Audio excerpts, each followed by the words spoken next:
Hay ayudas que llegan tarde y otras que llegan cuando ya no te quieren de pie. Durante años, Laura pensó que lo más peligroso que podía pasarle al negocio era no vender lo suficiente. Nunca imaginó que el verdadero riesgo aparecería cuando todo parecía estar en orden. Ella es Laura, tiene 80 años. Y durante casi toda su vida, creyó que resistir en silencio era la forma correcta de cuidar lo que amaba. Laura nació en una casa donde nadie hablaba de sueños. Se hablaba de pendientes, de lo que faltaba, de lo que había que hacer antes de que anocheciera. Su padre, Ernesto, era un hombre rígido, de manos ásperas y mirada cansada. Su madre, Carmen, llevaba la casa como si fuera un turno interminable, sin horarios claros, sin descanso visible. Desde niña, Laura entendió que el valor no estaba en pedir, sino en cumplir. Si alguien preguntaba cómo estaba, la respuesta era siempre la misma: bien, aunque no lo estuviera. La escuela fue corta, no porque no le gustara, sino porque la vida empezó a pedirle cosas antes de tiempo. A los 14 ya ayudaba a su madre a vender, a los 16 sabía tratar con clientes difíciles, y a los 18 ya no se veía a sí misma en otro lugar que no fuera trabajando. En ese tiempo conoció a Raúl. No fue un amor de grandes gestos, fue más bien una compañía tranquila, alguien que no estorbaba. Se casaron jóvenes porque era lo que tocaba.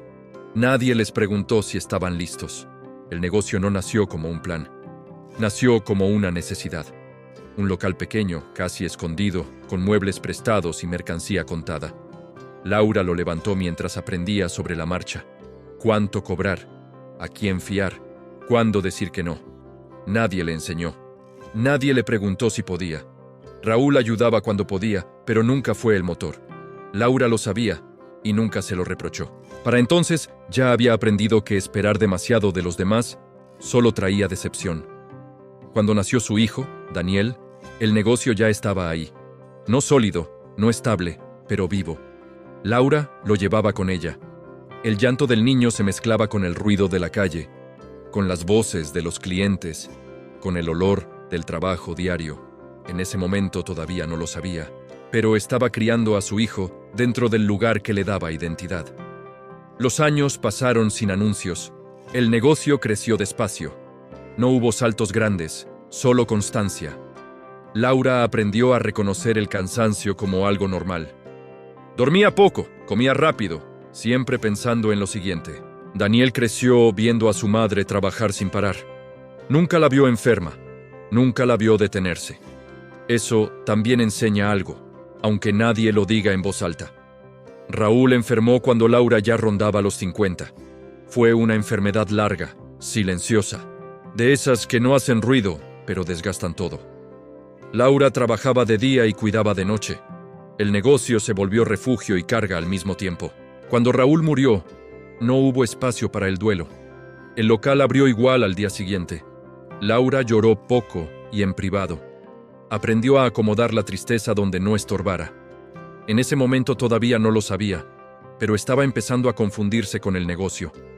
Ya no sabía quién sostenía a quién. Daniel se fue haciendo adulto sin terminar de irse. Probó trabajos, dejó estudios, volvió a casa más de una vez. Laura nunca lo apuró. Pensó que presionar era una forma de traición. El negocio, en cambio, siempre estuvo ahí. A los 60, a los 70, Laura seguía abriendo la cortina cada mañana. La gente la conocía por su nombre.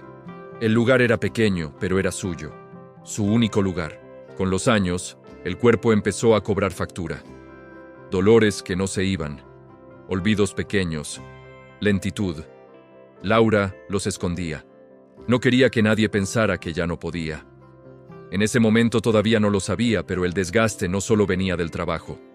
Venía de nunca haberse permitido soltar nada.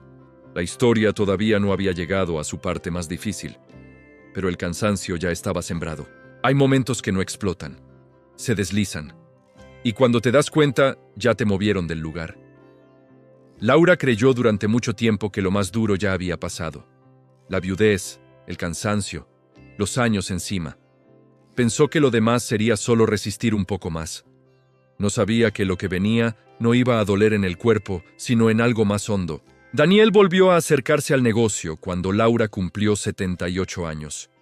No regresó de golpe ni con grandes anuncios. Empezó con visitas más frecuentes, con preguntas sueltas, con comentarios que parecían preocupación. Te veo cansada, mamá. ¿No sería mejor que ya no cargaras tanto? Laura agradeció el tono. Nadie le hablaba así desde hacía años. Durante mucho tiempo había sido ella la que sostenía, la que resolvía, la que no pedía. Sentirse cuidada, aunque fuera un poco, le pareció casi un descanso. Al principio, la ayuda fue real. Daniel llevaba cuentas, pagaba proveedores, se quedaba algunas tardes. Laura seguía mandando, pero empezó a delegar detalles pequeños. Nada importante, se decía. En ese momento todavía no lo sabía, pero cada pequeño gesto era también una sesión. Daniel empezó a decir, déjame ver, antes de preguntar, ¿qué hacemos? Cambió horarios, ajustó precios. Laura notaba los cambios cuando ya estaban hechos. Es para que el negocio funcione mejor, decía él. Tú ya no tienes que cargar con todo. Laura asentía, aunque algo dentro se tensaba. No era orgullo herido. Era una sensación rara, como si el piso se volviera un poco resbaloso. Un día, un proveedor la llamó por un cambio que ella no había autorizado. Laura colgó y se quedó mirando el teléfono largo rato. Pensó en decir algo, pero se detuvo. No quería parecer ingrata. No quería parecer desconfiada. En ese momento todavía no lo sabía, pero estaba aprendiendo a callarse frente a su propio hijo. Las frases de Daniel empezaron a cambiar. Ya no decía el negocio, decía esto. Ya no decía tú, decía nosotros. Laura escuchaba y sentía que algo se le escapaba sin hacer ruido. Una tarde, Daniel llegó con una carpeta. Hay que ordenar las cosas, dijo, como si hablara del closet. Por cualquier cosa. Laura abrió los papeles con calma. Su vista ya no era la de antes, pero reconocía palabras clave. Firmas, nombres, fechas. El suyo aparecía, pero no como siempre. ¿Por qué aquí estás tú?, preguntó. Daniel no se alteró. Ya tenía la respuesta preparada. Es lo más práctico. Tú ya no deberías preocuparte por esto. Además, así te protejo. La palabra proteger cayó pesada. Laura pensó en las noches sin dormir, en los años sin vacaciones, en las decisiones que había tomado sola. Nunca se había sentido desprotegida hasta ese momento. Déjamelo, dijo. Lo reviso con calma. Daniel dudó apenas un segundo. Luego dejó la carpeta sobre la mesa. Confía en mí, mamá. Laura guardó los papeles en un cajón. No firmó. Tampoco dijo que no. Esa noche durmió mal. Se despertó varias veces pensando en lo mismo. ¿En qué momento dejó de ser suficiente? En los días siguientes, Daniel actuó como si todo estuviera decidido. Hablaba del futuro del negocio en términos que no la incluían. Laura escuchaba desde atrás del mostrador, como si fuera una empleada más. En ese momento todavía no lo sabía, pero ya estaba siendo desplazada sin que nadie se lo dijera de frente. Un sábado, llegó antes de lo habitual. Vio a Daniel dentro del local, acompañado de un hombre que no conocía. Hablaban bajo, revisaban documentos. No se escondieron, no lo intentaron. Laura se quedó parada unos segundos en la entrada. Nadie la presentó, nadie la miró primero. Ese silencio fue peor que cualquier grito. Esperó a que el hombre se fuera. Cerró la puerta. Caminó despacio hasta la mesa. Daniel la miró con una mezcla de incomodidad y prisa. ¿Quién era?, preguntó ella. Un contacto, nada importante. Laura se sentó. Sintió las manos frías. No estaba enojada. Estaba cansada de no entender su propio lugar. Daniel, dijo, este negocio lo levanté yo. Él suspiró. No con enojo, sino con algo parecido a paciencia. Sí, mamá. Ya sé, pero los tiempos cambian. Tú ya hiciste tu parte. Esa frase se le quedó clavada. Ya hiciste tu parte. Como si su vida pudiera dividirse en turnos. Como si lo que la sostenía pudiera cerrarse sin consultarla. En ese momento, todavía no lo sabía. Pero algo dentro de Laura estaba llegando a un límite silencioso. Esa noche volvió a casa y abrió el cajón. Sacó los papeles, los leyó despacio, línea por línea. No entendía todo, pero entendía lo suficiente. Sintió vergüenza, no por Daniel, por ella, por haber dudado de sí misma, por haber confundido amor con permiso. Se quedó sentada mucho tiempo, con los documentos sobre las piernas. Pensó en su madre, en su padre, en Raúl, en todo lo que había aguantado sin decir nada. La decisión todavía no estaba tomada, pero el miedo ya no era el mismo. Y cuando el miedo cambia, algo empieza a moverse, aunque aún no se note. Hay decisiones que no reparan el pasado, solo evitan que el daño siga avanzando. Laura no despertó valiente al día siguiente, despertó cansada, y a veces el cansancio es más honesto que el coraje. Durante varios días, Laura siguió abriendo el negocio como siempre. Mismos horarios, mismos gestos. Para quien mirara desde afuera, nada había cambiado. Pero por dentro, algo estaba en guardia permanente. Daniel seguía yendo.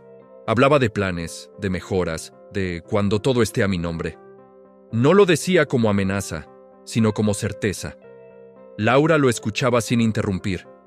No porque estuviera de acuerdo, sino porque necesitaba entender hasta dónde estaba dispuesto a llegar. En ese momento todavía no lo sabía, pero estaba aprendiendo a mirar a su hijo como adulto, no solo como hijo.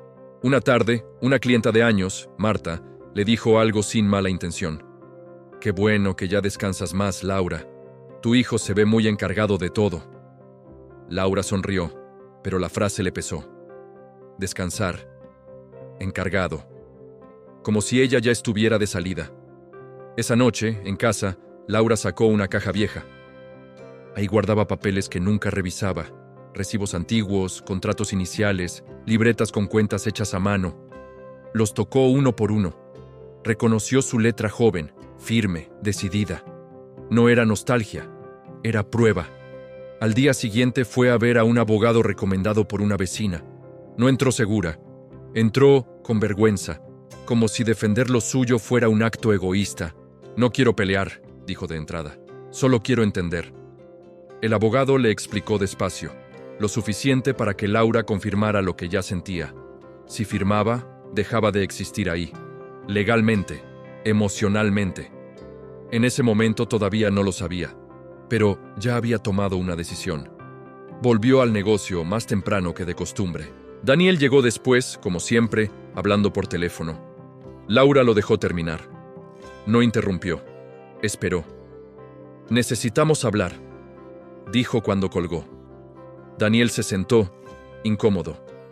Quizá intuyó que algo era distinto. Laura sacó la carpeta del cajón y la puso entre los dos. «Esto no va a pasar», dijo. «No así». Daniel frunció el ceño. No gritó. No insultó. Usó el mismo tono razonable que había usado siempre. «Mamá, no exageres. Es lo mejor para todos». Laura respiró hondo. Las manos le temblaban, pero no retiró la carpeta. «Lo mejor para ti no puede ser borrarme», respondió. Hubo silencio. Uno largo. De esos que pesan más que cualquier discusión. Daniel intentó explicar otra vez. Habló de protección, de edad, de herencias. Laura lo dejó terminar. Entonces hizo algo que nunca había hecho con él. Se levantó. Caminó hasta la puerta del local. Señaló el letrero con su nombre. «Eso lo levanté yo», dijo. «No para quedármelo todo, sino para seguir siendo alguien mientras viva». No fue un discurso. Fue una constatación. Tomó los papeles y, frente a él, los rompió. No con rabia, con calma, hoja por hoja. Daniel se quedó inmóvil. No esperaba eso. «Si quieres ayudar», continuó Laura, «preguntas. Si no, das un paso atrás». Daniel se levantó molesto. Dijo cosas apresuradas, que ella no entendía, que estaba siendo injusta. Laura no respondió. Se sentó detrás del mostrador y abrió la caja registradora como todos los días. Daniel se fue. No volvió en semanas. Esas semanas fueron duras. Laura dudó muchas veces. Se preguntó si había sido demasiado severa, si había perdido a su hijo por aferrarse a un lugar. En ese momento, todavía no lo sabía, pero estaba pagando un precio necesario. El negocio siguió. Más lento, con menos ayuda, pero intacto. Laura volvió a tomar decisiones pequeñas, recuperó rutinas, recuperó el mando, aunque le dolieran las manos al final del día. Un mes después, Daniel volvió. No pidió perdón de forma clara. Dijo poco. Preguntó más. Esa fue la diferencia. ¿Qué hago hoy?, preguntó. Laura lo miró largo rato, no sonrió, no lo abrazó. Solo señaló una tarea específica, pequeña, concreta. Daniel la hizo sin discutir. Nada se resolvió del todo. La relación quedó marcada. Pero algo se reordenó. Laura entendió algo tarde, pero con claridad. No estaba defendiendo un negocio. Estaba defendiendo su lugar en el mundo. Cuando cerró el local esa noche, apagó la luz con una sensación distinta. No de triunfo, de coherencia. Y a veces eso es lo más cerca que se llega a la paz. Hay finales que no cierran una historia. Solo la dejan respirar por primera vez. Laura no volvió a hablar del tema. No porque lo hubiera olvidado, sino porque ya no necesitaba explicarse. Con el paso de los meses, el negocio siguió funcionando. No mejor que antes, no peor. Simplemente siguió. Laura volvió a ocupar su lugar sin anunciarlo. Llegaba temprano, acomodaba las cosas a su ritmo, saludaba a los clientes de siempre. Nadie le devolvió los años. Nadie se los debía. Daniel empezó a aparecer de forma distinta. Ya no tomaba decisiones sin avisar. Preguntaba. Esperaba respuesta. A veces se le notaba la impaciencia, pero se contenía. No era obediencia. Era reconocimiento. En ese momento todavía no lo sabía, pero ambos estaban aprendiendo algo incómodo. Laura entendió que había pasado la vida entera confundiendo fortaleza con aguante. Pensó que amar era ceder, que ser madre era desaparecer poco a poco para que el otro creciera. Nadie le dijo que al hacerlo, también enseñaba a cruzar límites. No reclamó el pasado, no pidió disculpas por lo que no supo hacer distinto. Simplemente cambió su forma de estar. Un día, una clienta nueva le preguntó si pensaba retirarse pronto. Laura respondió sin pensarlo demasiado. Cuando ya no pueda decidir. La frase la sorprendió incluso a ella. Daniel estaba cerca. La escuchó, no dijo nada. Pero no volvió a mencionar el tema de los papeles. Con el tiempo, Laura empezó a delegar algunas cosas. Pero ahora lo hacía por elección, no por cansancio ni culpa. Y cuando algo no le parecía, lo decía. Sin levantar la voz, sin justificarse. No hubo reconciliación perfecta. Hubo una convivencia nueva, más torpe, más honesta, a veces distante, a veces incómoda, pero real. El negocio dejó de ser solo trabajo. Se volvió un recordatorio silencioso de todo lo que había sostenido sin pedir permiso. Laura no se convirtió en otra persona. No aprendió a hablar bonito ni a poner límites impecables. Aprendió algo más simple y más tarde. A no borrarse para que otros estén cómodos. Cuando llega la hora de cerrar, baja la cortina despacio. Se queda unos segundos frente al letrero con su nombre. No como orgullo, como constancia. Porque al final no se trataba de ganarle a su hijo. Se trataba de no perderse ella